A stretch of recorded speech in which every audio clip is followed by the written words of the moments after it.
And I don't know the two of you personally, but I've just you know, I walked in the door and I was just impressed. I mean, I could just feel it just walking in the door. So. That's a good feeling. Yeah. It is, and it's because of the people who touched your lives. Mm-hmm. That's true. That's right. True. And now that we're far into this project, you'll be surprised as to the number of people who did not even know us now are calling, offering help. Wonderful. They're jumping on the train. And I bet there are probably people like Antonio who, you know, his mother attended, and then even he said he was in daycare though. So, right. you know, so in a long ways he's the alumnus of the institution as well. And it's amazing, as you were saying, once people hear and read about it, they may say, well, my uncle went there, my aunt went there, my mother went there, my grandmother went there. You know, I just want to be a part of it. And come to find out with Antonio, before he met me, and I didn't know him, he was a good friend of my son at A&M.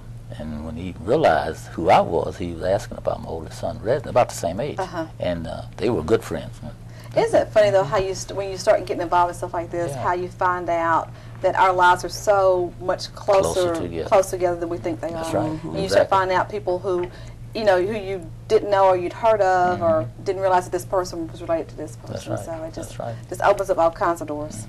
But again, we want to encourage you that if you'd like to make a donation to the Councill High School Building Fund, it is WHCAA. The address is P.O. Box 3853, Huntsville, Alabama, 35810. Again, no gift is too large or too small. Exactly.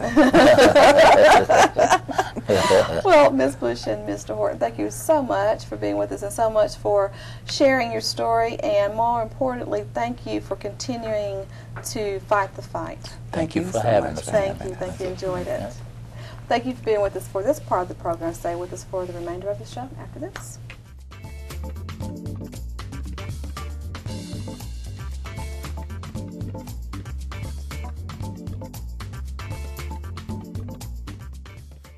Hello and welcome back. I am so excited because in this part of the program we've been joined by two members of the 65-66 Fighting Tigers of Councill High School, Larry Gillam and Walter Conley. And gentlemen, thank you so much for being with us. Well, thank you. Thank you. I know you all have to be excited about this project.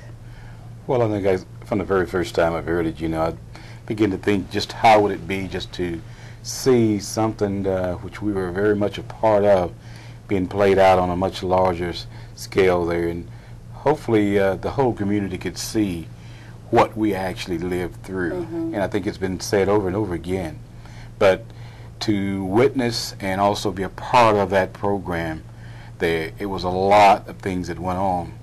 It was all about win and cheer on the football field, but there were a lot of other things about being taught the fundamental skills of how to grow up and be a man.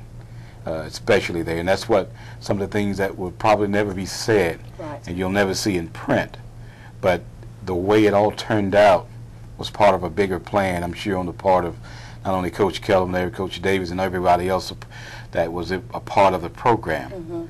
Because I know I look around here now, and these young guys here that were back in that time now have gone on and become very, very important citizens here, not only here in Huntsville, but wherever they went, and wherever they took their work trials at. So, yes, I think that's the thing that's being played out on a much larger scale now.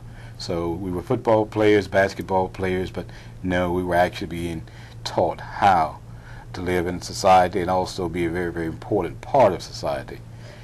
And this is during a time when people at school knew your name, and if you got in trouble at school, you got in trouble at school. When you got home, your mama and daddy got you, or if you had to go to somebody else's house before you got to mom and daddy, they'd get you, and then mom and daddy would get you. Oh yeah, yeah, that's true. Yeah, but everybody was involved in your rearing, and everybody had a vested interest in making sure that you were the best you were going to be. Yes. Go ahead, you were going to say something. I was going to say that you know, I wish they could go back and get that that way of doing business now. But you know, society has changed so much. You know, the breakdown in discipline. You know, the generation that comes in the home and everything. And I was just amazed how we made successful. We were successful, even though we had the biggest disadvantage. You know, as far as Brooks, as far as the school, you know, being being a great place to, the teaching, sometimes the radiators didn't work and everything. But like I say, the teachers drove you. You had to work. You had to earn it, and see, I went from the 1st to the 10th grade, 11th and 12th grade. I had to go with the ones on the integration and went to the white school. Right. Well, okay. And so I got a chance to see the difference in what, from both sides, from both angles. And then, like I say, we had a better school, we had the weight room and all that.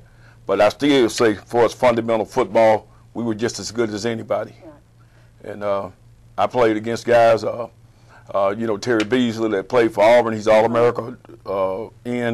I played against Pat Sullivan. He won the Heisman Trophy at Auburn. Wow. I played against another guy named Spence McCracken.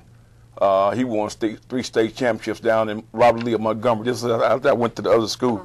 But even with all that experience and stuff, I always treasured it and wanted back what I had over Councill High. And I bet even then, even though you had challenges and you realized that you had those challenges, there was still a sense of pride. I know, and I've talked a lot about my father because he went through the same experience.